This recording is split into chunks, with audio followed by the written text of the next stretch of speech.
یاد رکھیں کہ ابھی تک ذلت ہوئی اور اب آخری ذلت ایسی ہوگی خدا نہ خواستہ کہ نہ مسجد رہے گی نہ مدرسہ رہے گا، اور اسلام پر پھر ویسی خدا نہ خواستہ مہر لگا دی جائے گی کہ اس کے لیے ابھرنا مشکل ہو جائے گا۔ جو مسلمان کسی سیاسی پارٹی کے لیڈر سے ٹکٹ مانگتا ہے اور کئی کروڑ اس کو دیتا ہے، وہ گدھا ہے، احمق ہے، جاہل ہے، مجرم ہے، خبیث ہے۔ سن لیں، وہ سارے مسلمان جو مشرکوں اور کافروں کو اپنا آقا بناتے ہیں اور اپنا سیاسی لیڈر بناتے ہیں، وہ مشرک ہیں، وہ اللہ کے ساتھ شرک کر رہے ہیں حکمرانی میں، وہ اللہ کے ساتھ شرک کر رہے ہیں سیاست میں، وہ اللہ کے ساتھ شرک کر رہے ہیں اس دنیا کے تمدن کے معاملے میں، اس دنیا کے نظام کے معاملے میں۔ اور جو اللہ کے ساتھ شرک کرے گا وہ جتنی چاہے نمازیں پڑھ لے اور جتنے چاہے روزے رکھ لے اور جتنے چاہے حج کر لے، اس کا کوئی عمل قابل قبول نہیں ہوگا۔ اللہ کے یہاں شرک کی ملاوٹ کے ساتھ کوئی عمل قبول نہیں کیا جاتا۔ نبی صلی اللہ علیہ وسلم نے مکہ مکرمہ میں جبکہ بلال کو ستایا جا رہا تھا، خباب کو انگاروں پر لٹایا جا رہا تھا،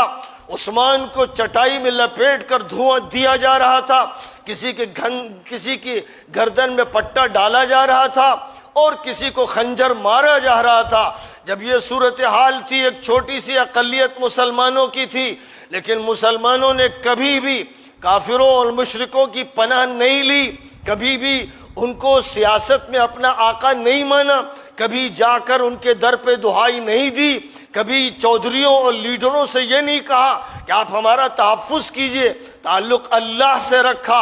اللہ کا نام بلند کیا، اللہ کا کلمہ پڑھا اور اللہ ہی کے کلمے کی سربلندی کے کام میں لگے رہے، یہاں تک کہ اللہ کا حکم ہوا کہ اب ہجرت کرو، تو مدینہ منورہ ہجرت کی اور مدینہ منورہ میں اسلامی حکومت قائم فرمائی۔ پھر یہ حکومت تھی جس نے لوگوں کو شہریت کے حقوق دیے، جس نے امن دیا، جس نے سلامتی دی، جس نے پوری دنیا کے لیے ایک کانسٹیٹیوشن دیا، ایک دستور دیا، ایک نظام دیا، ایک پالیٹکس دی، ایک اکنومی دی اور ایک ایسا مکمل نظام زندگی عطا فرمایا جس میں کوئی کمی نہیں تھی۔ آج ایک طویل عرصے سے مسلمانوں نے اپنا رخ بدل دیا۔ مسلم ملکوں کا بھی یہی حال ہے کہ جو ملک مسلمانوں کے کہلاتے ہیں، مثلا جس کو لوگ سعودی عرب کہتے ہیں، امارات کہتے ہیں، یہ ملک مسلمانوں کے ملک ہیں، یہ زمین جزیرۃ العرب ہے۔ نبی پاک علیہ السلام نے اس کو آزاد کرایا تھا اور فرمایا تھا کہ یہاں سے مشرکوں اور یہودیوں اور عیسائیوں کو نکال دینا، لیکن آج وہاں جو مجرم حکومتیں ہیں ان کا حال یہ ہے کہ وہ یہودیوں کو بسا رہے ہیں، ان سے دوستیاں کر رہے ہیں اور صلیبیوں کے اڈے قائم کر چکے ہیں، اور ان کا حال یہ ہے کہ صلیبیوں اور صہیونیوں کی جوتیاں چاٹتے ہیں، ان کے سامنے جھکے رہتے ہیں، ان کو نذرانے پیش کرتے ہیں، ان سے ہتھیار لیتے ہیں، اپنے بھائیوں کو مارتے ہیں اور ان سے اپنا تحفظ مانگتے ہیں۔ یہ مجرم، یہ ملعون، یہ خبیث حکمراں جہاں بھی ہیں، یاد رکھو کہ ان کو اللہ کی مدد نہیں ملے گی، یہ مزید ذلیل ہوں گے، اور امت اگر ان کے ساتھ جڑی رہی تو مزید ذلیل ہوگی۔ ویسے ہی ہندوستان کے اندر جنہوں نے اپنی پناہ کبھی فلاں عورت کے دربار میں حاصل کرنی چاہیے اور کبھی فلاں چھوکرے کے دربار میں حاصل کرنا چاہیے اور کبھی فلاں کافر اور کبھی فلاں مشرک اور کبھی فلاں منافق کے دربار میں، اس کی درگاہ میں اور اس کے سیاسی میدان میں اس کی پناہ حاصل کرنا چاہیے، اور یہ عمل 1947 سے ہو رہا ہے اور اس سے پہلے انگریزوں کے دور میں ہوتا رہا۔ تو یاد رکھیں کہ ابھی تک ذلت ہوئی اور اب آخری ذلت ایسی ہوگی خدا نہ خواستہ کہ نہ مسجد رہے گی نہ مدرسہ رہے گا، اور اسلام پر پھر ویسی خدا نہ خواستہ مہر لگا دی جائے گی کہ اس کے لیے ابھرنا مشکل ہو جائے گا۔ اس لیے مسلمانوں، تمہیں سبق حاصل کرنا ہے حضرت ابراہیم علیہ السلام کے اس قول سے جس کو اللہ نے نقل فرمایا قرآن پاک میں، اور یہ فرمایا کہ اے مسلمانوں، تمہارے لیے ابراہیم اور ان کے ساتھیوں کی اس بات میں بہترین نمونہ ہے کہ انہوں نے اپنی قوم کے لوگوں سے کہہ دیا تھا ہم تمہارے منکر ہیں ہم تمہارے معبودوں سے بیزار ہیں، ہم تمہارے آقاؤں کو نہیں مانتے، ہم تمہارے دیوتاؤں دیویوں کو نہیں مانتے، ہم تمہاری مورتیوں کو نہیں مانتے، ہم تمہارے مشرکانہ نظام و دیو مالا کو نہیں مانتے۔ ہم نے اللہ کو مانا ہے، ہم نے نبی کو مانا ہے، ہم نے قرآن کو مانا ہے، ہم نے اسلام کو مانا ہے، ہم تمہیں نہیں مان سکتے، اور ہمیں اپنے حقوق حاصل کرنا خود ہے، ہم تم سے بھیک نہیں مانگیں گے۔ جو مسلمان ان سے بھیک مانگتا ہے، جو مسلمان کسی سیاسی پارٹی کے لیڈر سے ٹکٹ مانگتا ہے اور کئی کروڑ اس کو دیتا ہے، وہ گدھا ہے، احمق ہے، جاہل ہے، مجرم ہے، خبیث ہے۔ جس مسلمان کا یہ حال ہے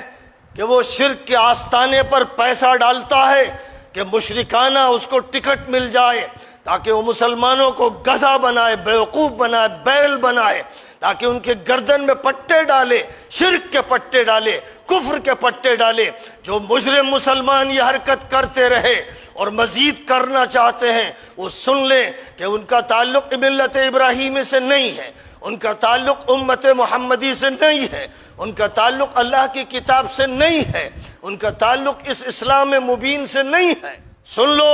ہندو بھائیوں، سن لو، اور اس ملک میں رہنے والے سب لوگوں سن لو، ایک ایشور کو ماننا پڑے گا، اس کے سامنے سر جھکانا پڑے گا، اس کی بڑائی کو تسلیم کرنا پڑے گا، اور اس سے دعا مانگنی ہوگی، اور یہ یقین رکھنا ہے کہ وہ مالک ہے، وہ پروردگار ہے، وہ حاکم ہے، اس کے علاوہ کسی مورتی میں، کسی بت میں، کسی دیوتا میں، کسی دیوی میں کوئی طاقت نہیں۔ سارے مسلمانوں کو یہ طے کر لینا چاہیے کہ اب موجودہ جو ہندوستان ہے، جس میں مسلمان شودروں سے بدتر ہو چکے ہیں، ان کو پھر توحید کی طرف پلٹنا ہے، ان کو پھر اللہ کی کتاب کو مضبوطی سے تھامنا ہے، ان کو پھر نبی پاک علیہ السلام کی غلامی میں آنا ہے، اور نبی سے عشق کرنا ہے، محبت کرنا ہے، اور ان کی سنت کو تھام لینا ہے، اور قرآن پاک اور اسلام کو سامنے رکھتے ہوئے کام کرنا ہے، آگے بڑھنا ہے۔ مسئلہ چاہے سیاسی ہو یا تمدنی ہو، تعلیمی ہو یا تربیتی ہو، ہر میدان میں توحید کو سامنے رکھنا ہے، اور شرک کے ساتھ کوئی ساجھیداری نہیں ہوگی، کوئی ایڈجسٹمنٹ نہیں ہوگا۔ اس فیصلے کے ساتھ ہم آپ سب کو عید الاضحیٰ کی مبارکباد دیتے ہیں۔ اللہ آپ کو حقیقی خوشیاں عطا فرمائے، اللہ تعالیٰ